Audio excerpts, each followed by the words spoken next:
Celebrations among Libyans have not only been in Libya. These were the scenes in London, though the sentiments obviously identical.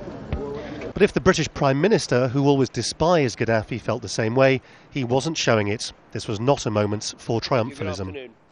Prime Minister Jibril has confirmed that Colonel Gaddafi is dead.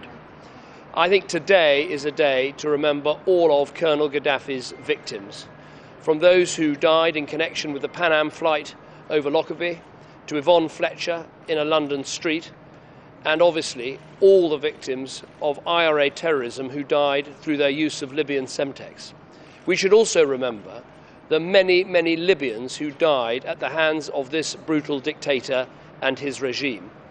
Given the overwhelming sense across the world that this is the end of the war, many national leaders expressed not so much pleasure at Gaddafi's demise, but more a sense of cautious hope for the future.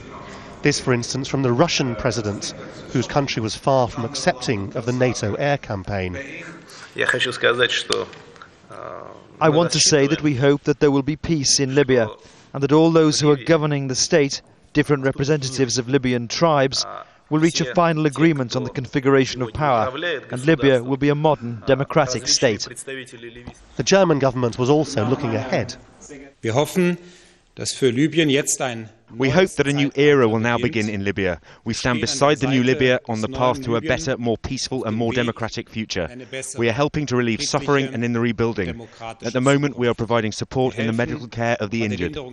Perhaps the most forthright expression of the significance of Gaddafi's death came not from a world leader, but an advisor to one, Bernard-Henri Lévy, the French philosopher, credited with persuading President Sarkozy to enter the conflict, had this to say. La guerre est finie. The war's over. The bloodbath is over. We are entering a new era, which will be the Libyans' one.